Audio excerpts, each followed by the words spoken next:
Hey guys, so if you remember last time we finished up part one, and that was called The End Begins. Okay, so today we are starting, or this time, we are starting part two, Captives. And we're starting with chapter 11, The Guide.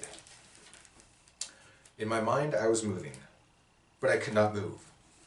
I could see, I could smell, I could hear, but I could not move. I was restrained, held in place. I was hanging, stomach down, over a saddleless horse. I rocked forward and back as the beast navigated a stony path. Somehow I didn't slip off. Was I tied to him as well as bound hand and foot? My face bounced against the horse's side. The stink of him, sweat and dung and weariness, was suffocating. I was a carcass, dangling like a dead mouse in the jaws of a woodcat. What was happening? My thoughts came slow and thick as mud. My head lolled and snapped with each jerky step. When I strained to raise my head, I saw pine and bola tree branches low to the ground, their tangy needles scratching the horse's legs. I realized with a shock that we were in sunlight. Evening and night had come and gone. Had I been unconscious that long? I saw hard-packed dirt and sharp-edged rocks. I saw dappled gold and black horsehair rippling over ribs. I saw a pair of legs, cloth-covered feet, bound in leather, striding surely just ahead. A boy.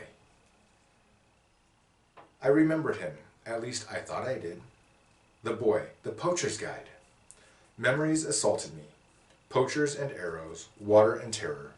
A strange little Wabik, and something else, something terrible.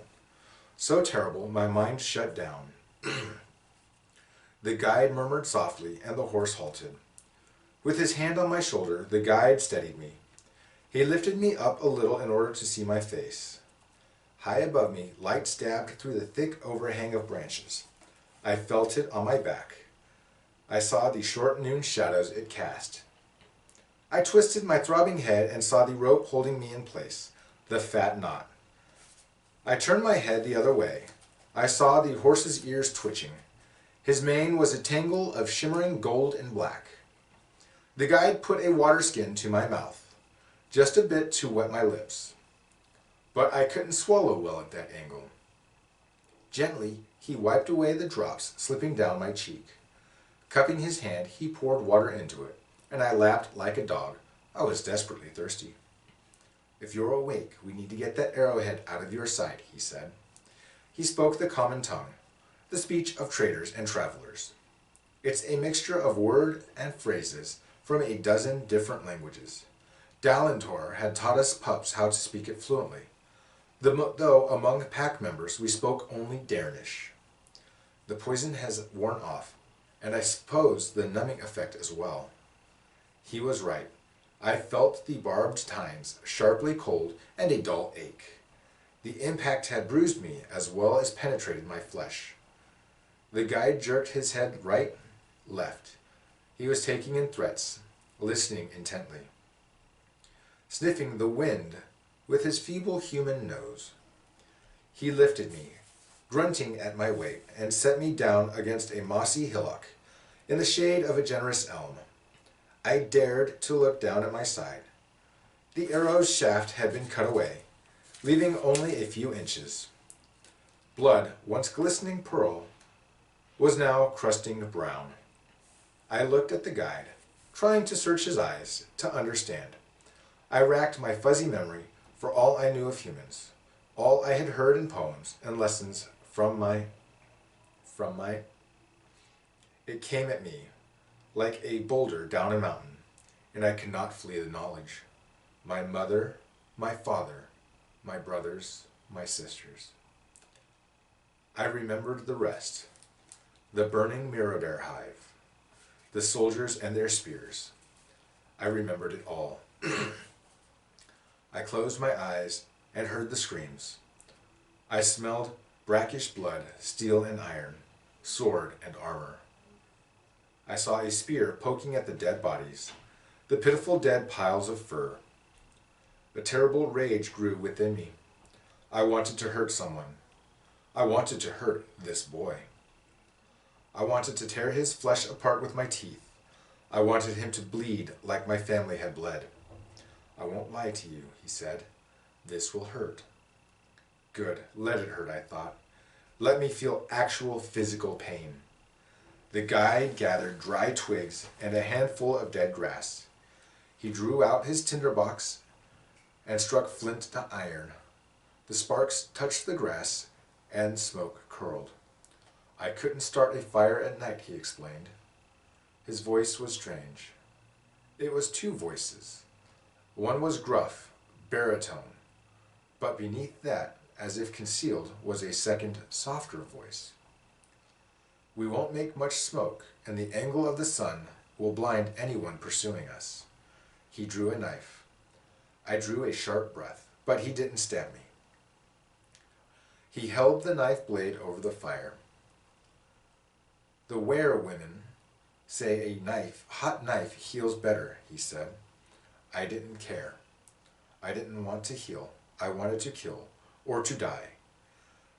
And the two things were one in my mind. All dead. All of them. All of them. I have to make 3 small cuts, the guide explained.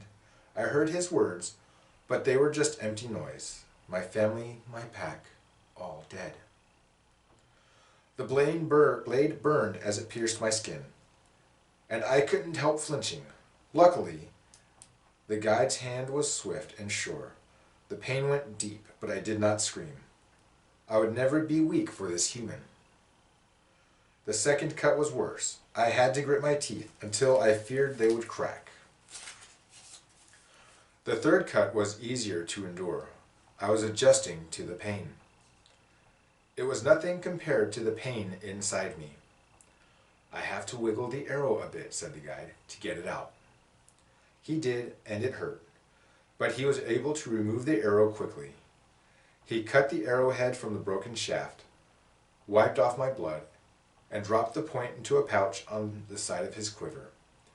I made an inventory of his weapons, the bow and arrows, the rusted sword that was too big for him and awkward when he knelt, the knife in his boot.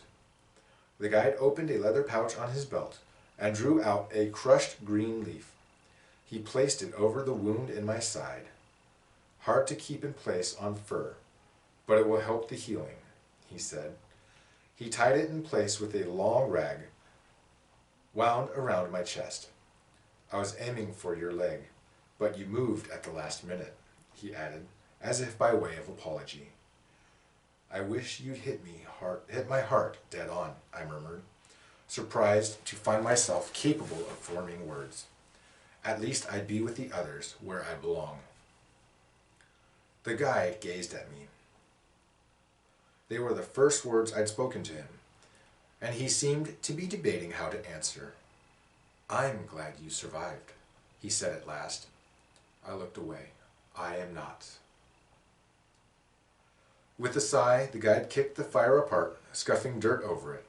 We need to move on, he said, although he didn't free my hands, tied uncomfortably behind my back. The guide undid the rope, binding my back feet. He lifted me again, still tied, and with a heave that was at the limits of his strength, set me astride the horse. I was sitting upright, no longer baggage. With liquid grace, he leapt up behind me and reached around for the reins, and we were off at a quick trot. We emerged from shadow into light. I didn't recognize our location. This was not the forest or the meadow or the sea. We were in a dry place of low scrub and exposed rocks. The boy kept his horse to the rocks as much as possible, making it harder to track footprints. I told myself to see everything, that every detail would be useful for escape. I tried to focus on the path ahead, but it was no use. No matter where I looked, all I saw were the piled bodies and sightless stares of everyone I had ever loved. All right, guys, that's the end of chapter 11. I love you. I'll talk to you soon.